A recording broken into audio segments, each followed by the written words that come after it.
Okay, we got a Toro, this is an S200, virtually identical to the S620. We're going to rebuild the carburetor. I just barely pulled it off. This is a typical Tecumseh diaphragm carburetor. So instead of on the bottom, a lot of carburetors will have actually a bowl.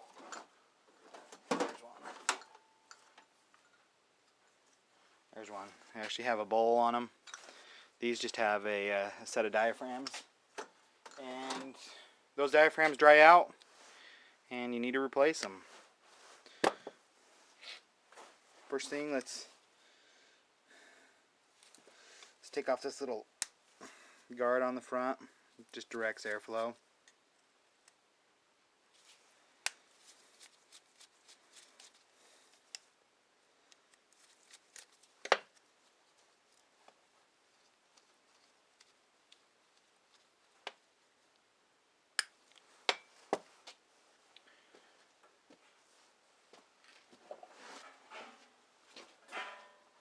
When you're doing a rebuild, you don't have to replace absolutely everything, or not necessarily a complete rebuild, but a good clean.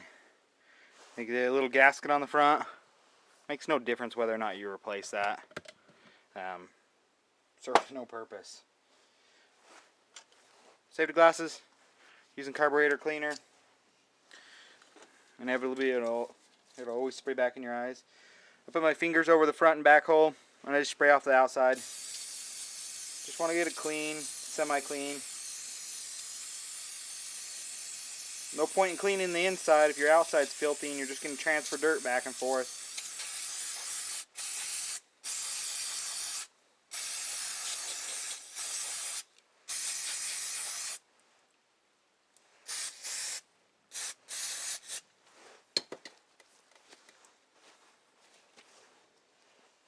Carburetor cleaner loves to swell up the gloves. Okay, we got it pretty clean. Let's take off the bottom. I like to leave that little hose attached because there's a little plastic nipple. Sometimes if you try to pry that hose off, you break it and then you got to buy a whole new base. So don't need to take it off. Don't. What that does is that's where the little primer bulb hooks to. Well, you know that if you disconnect it, and it just pushes a little bit of air in there and pushes the diaphragm up and pushes the little gas into the engine.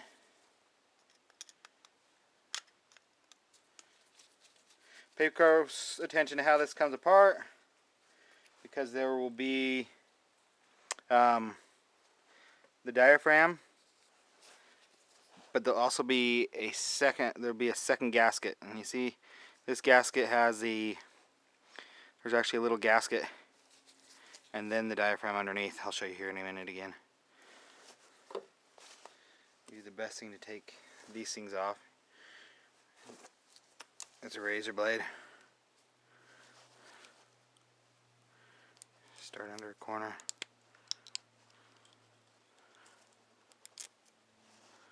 Nice and dried out.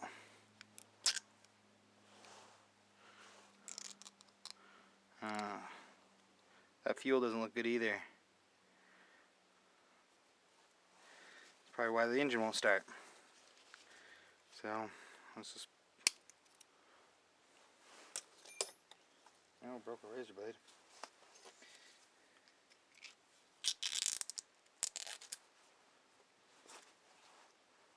The diaphragm is nice and crispy.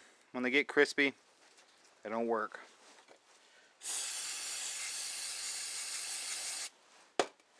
Spray it off a little bit. And get a new.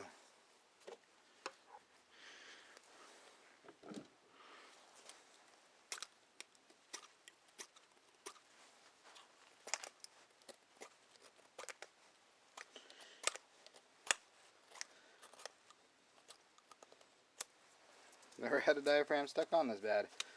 Hopefully you don't either.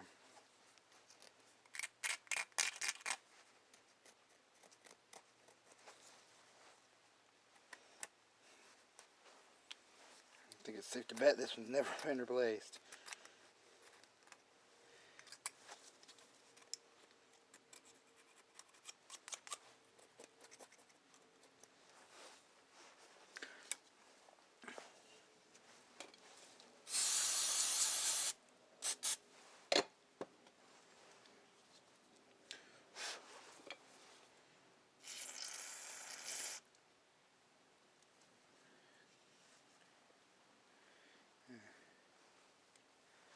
That's not good.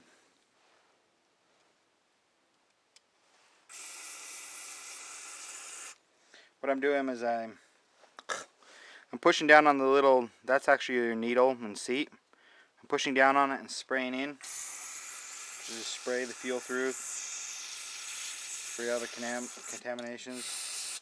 It's like tar.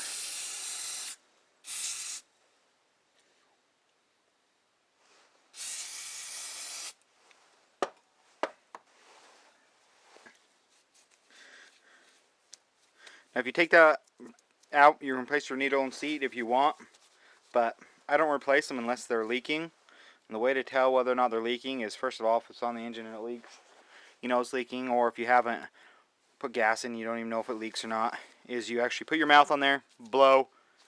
If you can blow, it's going to leak. If you can't blow, as hard as you can blow in there, leaks no air, it's sealing good. And then push down on the needle, should let air through, let go. It should stop dead solid. So it's a good needle and seat. No point in replacing them if you don't have to, because I've actually had really bad luck with new ones or replacement ones. So I don't mess with them. If they don't leak, don't fix it. Ain't broke, don't fix it.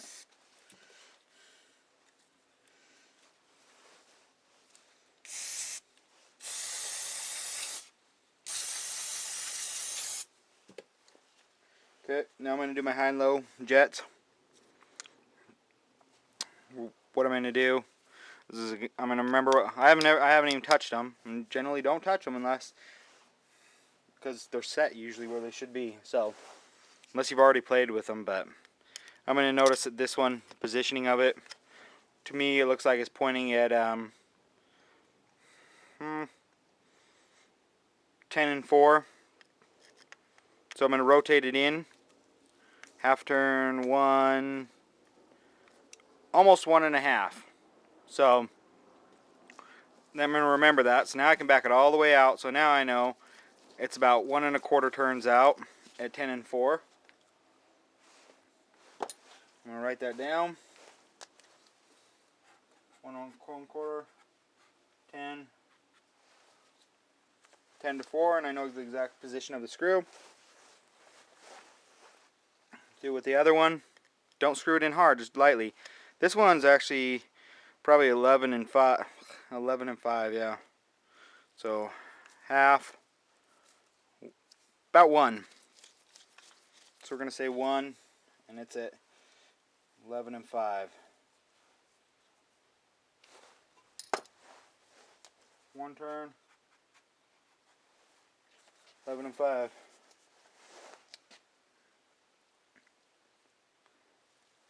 And there's actually little washers and stuff. I'll just leave them in there. Won't affect anything. So now I'll just insert and spray through them. Pull your nozzle in and out when you do it, because usually there's a side passage as well.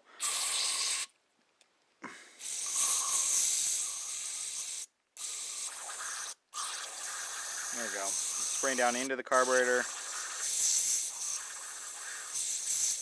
which is good. Nice and clean.